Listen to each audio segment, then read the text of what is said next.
You believe loyalty makes you strong, but power selects alone.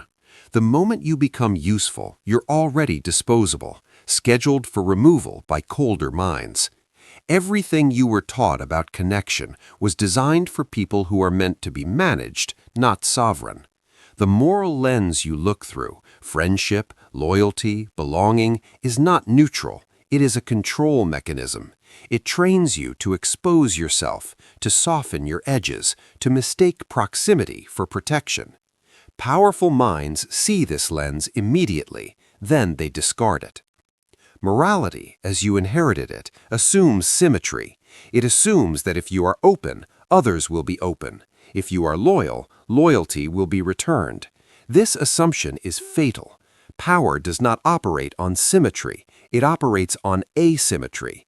Who knows more? Who needs less? Who can walk away without consequence? The moment you seek emotional equilibrium with another human, you have already surrendered leverage. Isolation is framed as damage because damaged people are easier to steer. A man alone, unentangled, unconfessed, is unpredictable. He cannot be guilted through history, pressured through obligation, or trapped through expectation. So the culture pathologizes distance. It calls it loneliness, antisocial behavior, fear. This is projection. What it actually fears is autonomy. Powerful minds do not lose people, they remove them. This is not emotional, it is architectural. Every relationship is a structural element. Does it strengthen the system or introduce stress points? Most humans introduce noise, opinions, needs, emotional entropy. Noise creates drag. Drag slows reaction time.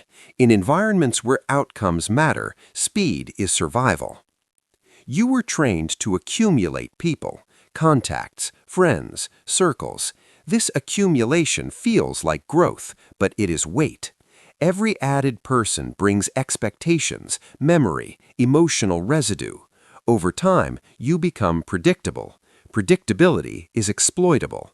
The powerful do not want to be known, they want to be unreadable. The moral lens tells you that cutting people off is cruel. That explanation exists to protect the many from the few. In reality, elimination is not punishment, it is risk reduction. A surgeon does not debate the morality of removing infected tissue. He removes it because delay threatens the whole organism. Powerful minds think surgically. They do not negotiate with decay. Notice something uncomfortable. The more good you are, the more accessible you become. You explain yourself, you reassure, you over-communicate. These behaviors feel virtuous, but they leak information. Information creates maps. Maps allow others to navigate you. Once mapped, you are no longer dangerous. The moral lens also teaches permanence. We've known each other for years, after everything we've been through. Time is used as emotional handcuffs, but power does not respect time invested. It respects current utility and future threat. History is irrelevant if it compromises position. The past has no vote. This is why powerful minds appear cold. Cold is not the absence of feeling, it is the presence of discipline. Emotion is expensive. It narrows perception and delays action. When pressure rises, disciplined minds cut variables. People are variables. If this sounds ruthless, good. Ruthlessness is simply clarity without decoration. You are not meant to feel safe in this frame. Safety belongs to herds. This lens is not designed to make you comfortable. It is designed to make you accurate. Once you see through it, you cannot unsee it. You begin to recognize that most social rules exist to expose you, soften you, and bind you. Power begins where those rules end. The first step is not learning how to eliminate others, it is destroying the lens that made you think you shouldn't. Powerful minds do not eliminate people out of emotion, they do it through mechanism.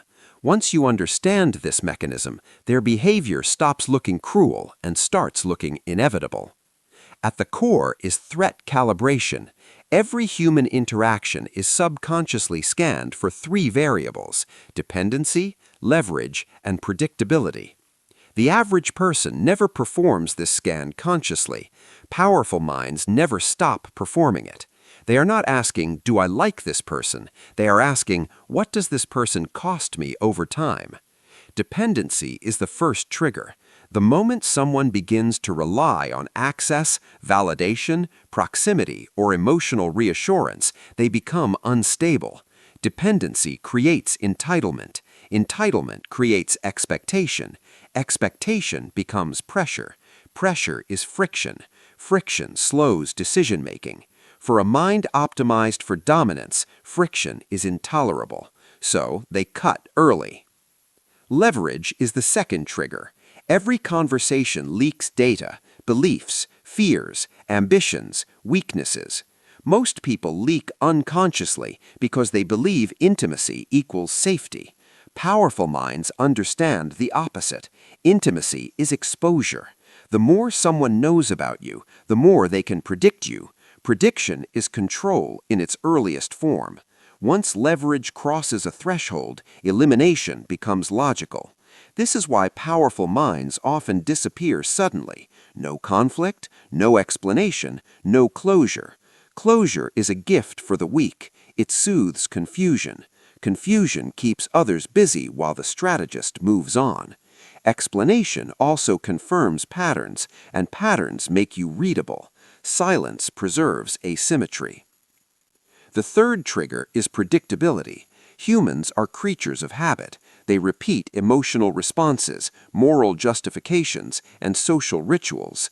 Predictable people become environmental features rather than players. Once someone's reactions are known, their future behavior can be modeled.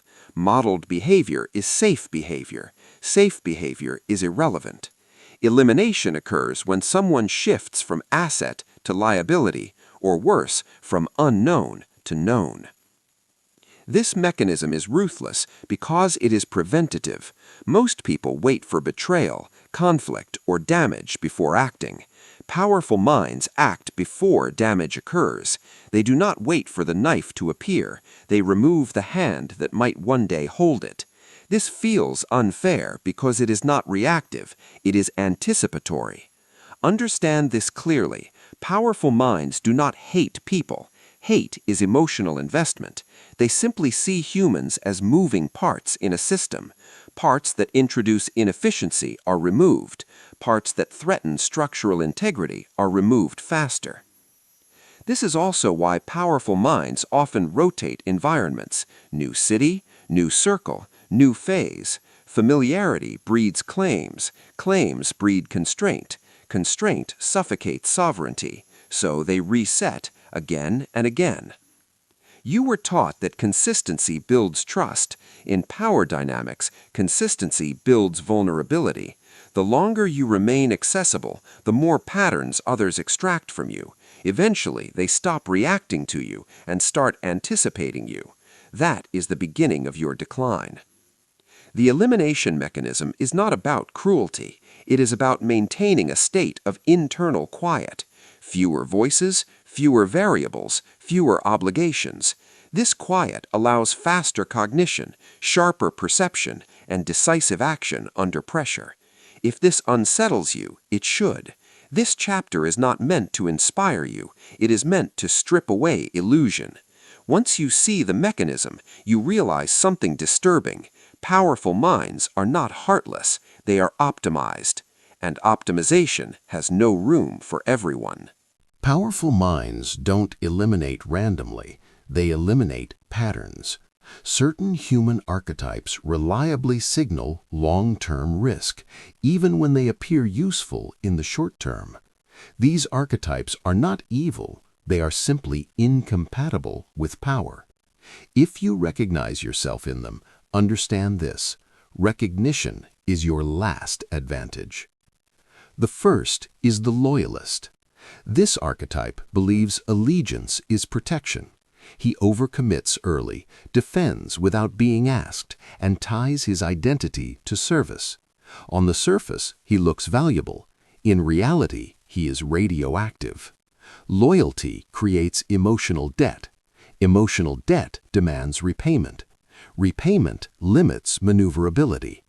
A powerful mind senses this future constraint and cuts the loyalist before obligation forms. The loyalist also watches closely.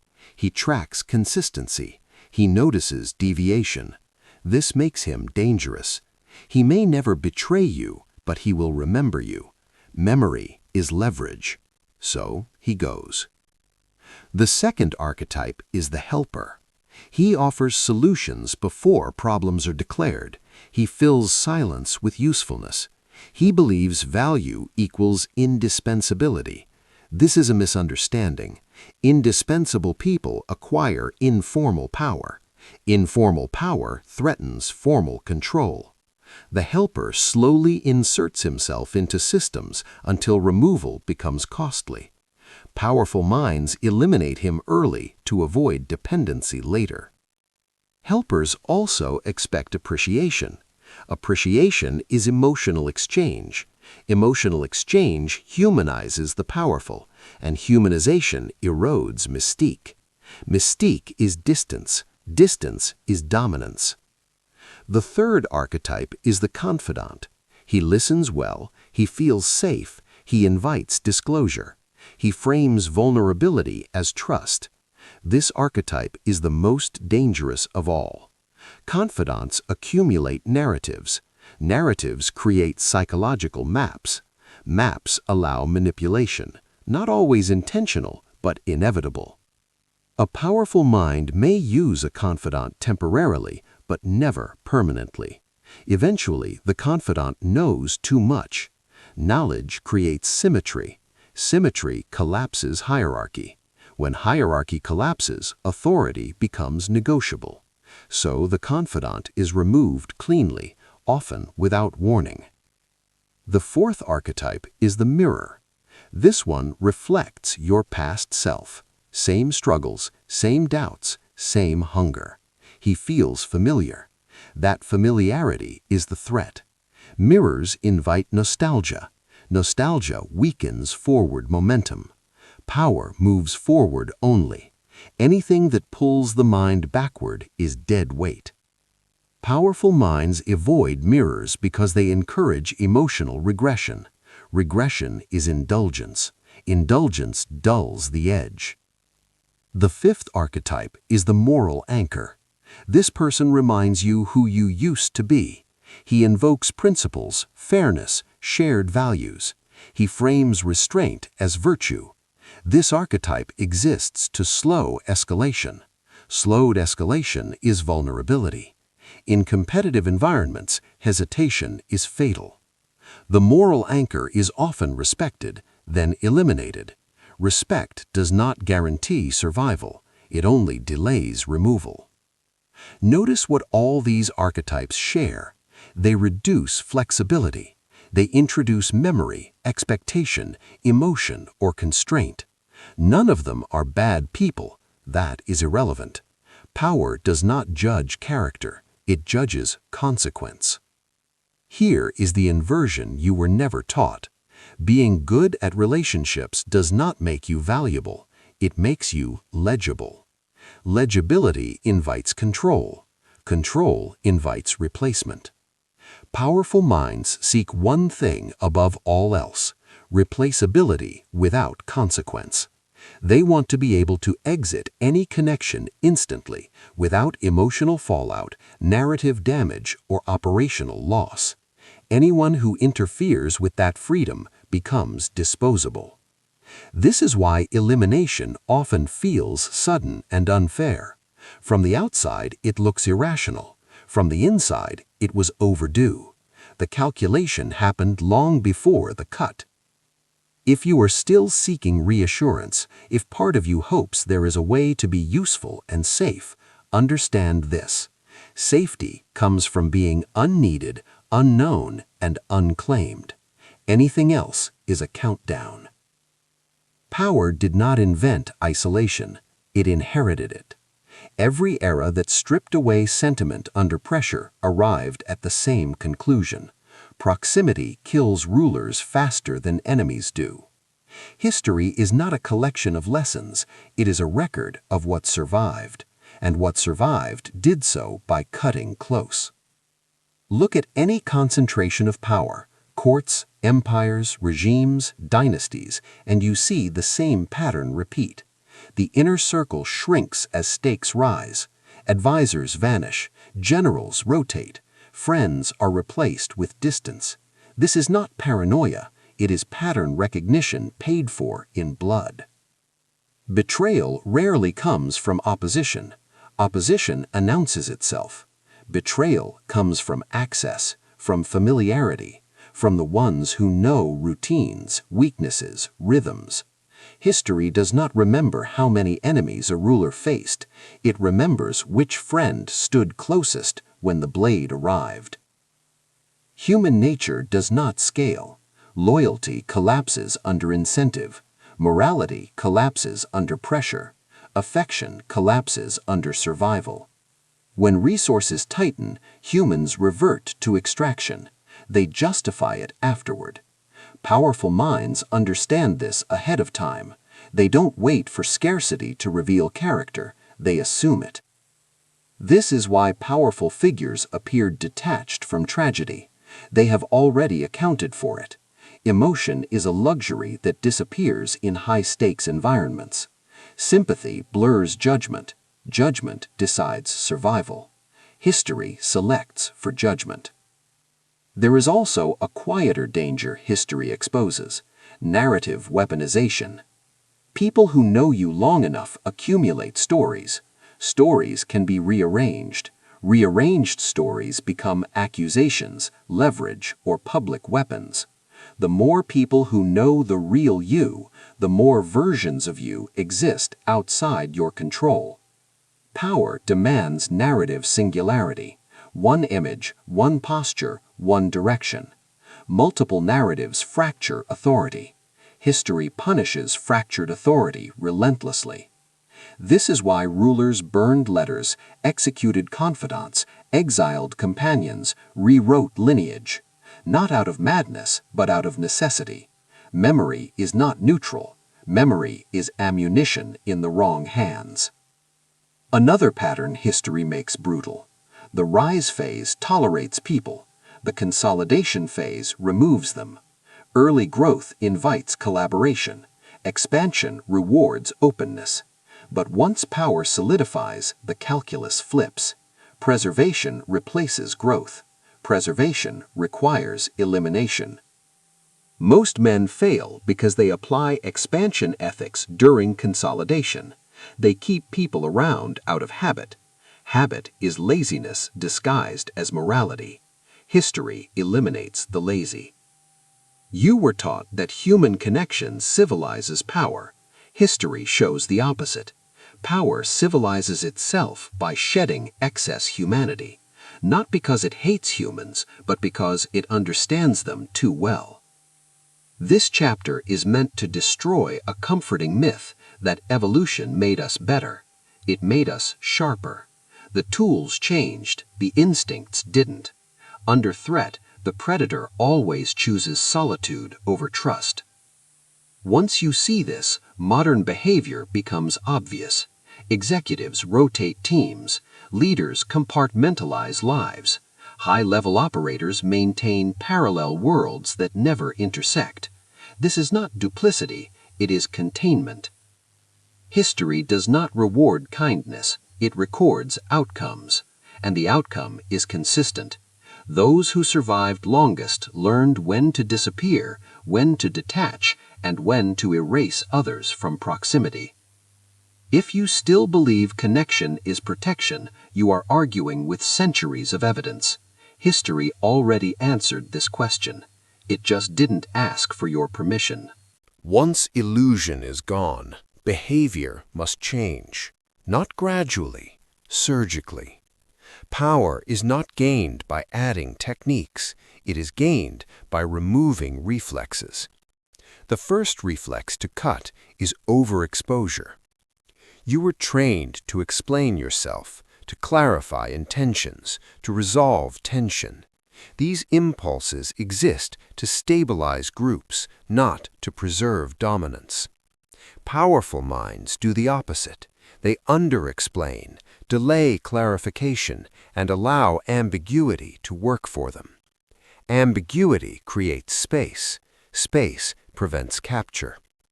The core principle is simple: interaction without attachment. You engage, but you do not invest identity. You speak, but you do not confess. You cooperate, but you do not merge. This keeps every relationship reversible. Reversibility is freedom. Information becomes rationed, not through silence, but through precision. You stop sharing inner states, long-term plans, and emotional reactions, not because they are dangerous, but because they are unnecessary. Anything unnecessary is leverage for someone else. Strategic minds communicate only what advances position. Next comes distance calibration. Most men either overshare or disappear. Both are errors. Power requires controlled proximity, close enough to observe, far enough to exit instantly. You become present but unreachable, available but unowned. This is uncomfortable for others. Good. Discomfort filters. Those who demand access reveal entitlement. Entitlement reveals future pressure. Pressure triggers removal. The system cleans itself. Another shift is non-reactivity. Emotional reactions feed narratives. Narratives anchor people to you. When you stop reacting, when praise, criticism, or withdrawal fail to move you, others lose orientation. They cannot locate you emotionally. This restores asymmetry. You also abandon consistency theater. You are no longer the same in every room. You adapt. Different facets, different emphases, no central exposure point. This is not deception, it is compartmentalization. Ships don't carry all cargo in one hull. Strategic social surgery also involves preemptive exits. You leave before familiarity hardens, before rituals form, before expectations mature. You don't announce departures. Announcements create negotiation. Negotiation creates weakness. You simply withdraw bandwidth. This feels cruel only if you believe permanence is owed. It isn't. Permanence is a liability that must be earned repeatedly. Powerful minds do not grant it by default. Notice the reversal. Instead of asking, "Who should I keep?" you ask, "Who is safe to remove?" Removal becomes neutral, not dramatic. You don't wait for justification. Justification is moral theater. Power acts on projection, not proof. One more discipline: no emotional cleanup. You do not provide closure. Closure stabilizes others at your expense. Their confusion is not your problem. Confusion keeps distance intact. Distance preserves autonomy. This chapter is not about becoming antisocial. It is about becoming ungrippable. You are still functional, still civil, still capable of alliance, but nothing sticks. What emerges is a new posture, light, mobile, and internally quiet. Fewer voices in your head, fewer claims on your time, fewer anchors to the past. This is what strategic minds protect above all else: internal silence. From that silence, decisions come fast, clean, uncontested. Once you experience this state, returning to entanglement feels like suffocation. You will recognize attachment for what it is: a slow-forming cage built from comfort. And cages never announce themselves until the door locks. This is where most men fail, not because the strategy is complex, but because the cost is psychological. You are not just abandoning people, you are executing an identity that was built to be accepted, mirrored, and remembered. That identity cannot survive where power operates. The old identity is social. It wants recognition. It wants continuity. It wants to be known. Being known feels like existence. This is the trap. Visibility creates dependency. Dependency creates fear of loss. Fear of loss creates obedience long before force is applied. Power requires an internal execution. The part of you that seeks affirmation must be neutralized, not suppressed, removed. Suppression leaks, removal ends transmission. This death feels like emptiness at first, silence where validation used to live, discomfort where belonging once sat. This is not damage, this is withdrawal. You are withdrawing from external reference. The replacement identity is built on self-reference. You do not measure yourself through reaction, praise, or resistance. You measure through position, optionality, and exit velocity. If you can leave cleanly, you are aligned. If you hesitate, something still owns you. Another shift, memory detachment. You stop replaying shared histories. Nostalgia is emotional glue. Glue fixes you in place. Power stays mobile. The past is archived, not consulted. You also abandon the need to be understood. Being misunderstood is a form of protection. Understanding creates empathy. Empathy creates access. Access creates influence. Influence cuts both ways. The replacement identity is quiet, not empty. It is dense, compressed, nothing extraneous, no performance, no moral exhibition. You do not explain your distance, you embody it. This identity also rejects rescue fantasies. You are not here to save, teach, or elevate others. That instinct is leftover virality trying to reassert control.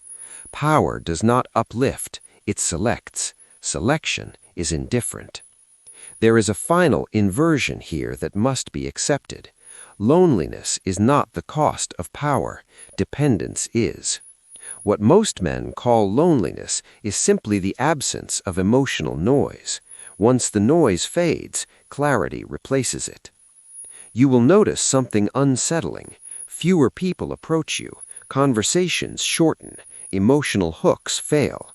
This is not loss. This is filtration.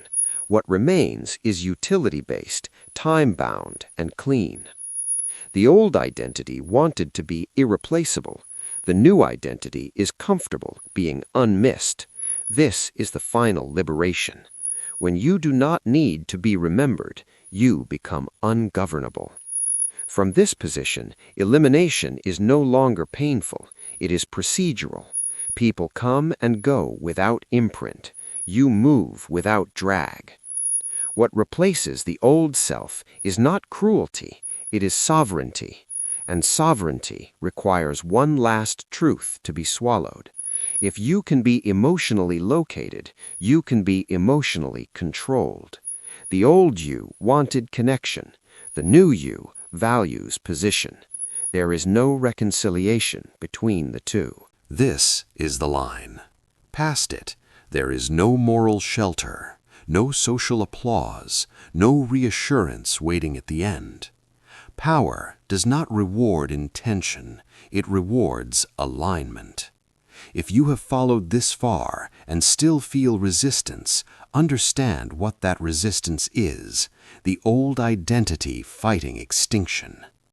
Most men will hear this material and intellectualize it.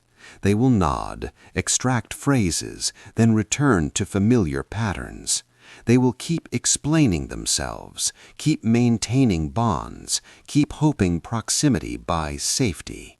These men are not foolish. They are selected against, quietly, predictably.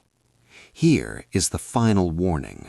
Once you see how elimination works, you are already being measured by it. You will never be judged by what you say you value, only by what you are willing to detach from. Hesitation reveals ownership. Ownership invites pressure. pressure invites control.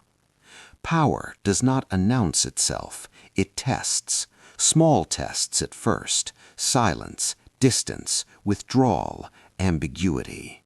Those who panic fail. Those who demand clarity fail faster. The unready always expose themselves when the environment goes quiet. Do not mistake this for a call to isolation for its own sake. That is still reaction. This is a call to precision, fewer connections, cleaner lines, zero emotional debt. You do not need many people, you need none who can reach inside you. The elite do not recruit, they recognize. Recognition happens when a man no longer needs consensus to move, when he can disappoint without explanation, when he can leave without rupture, when he can be misjudged and remain unmoved. This path is not popular because it cannot be sold with lies. It offers no community, no warmth, no identity badge, only reduction, only removal, only silence. If that silence feels threatening, stop here. Return to the herd. There is no shame in wanting shelter, but understand the cost. You will always be within reach. If it feels clarifying, if something in you sharpens instead of recoils, then you already know what comes next. Not instruction, not guidance, application. Power is not built in public. It is not practiced in groups. It is not proven through speech.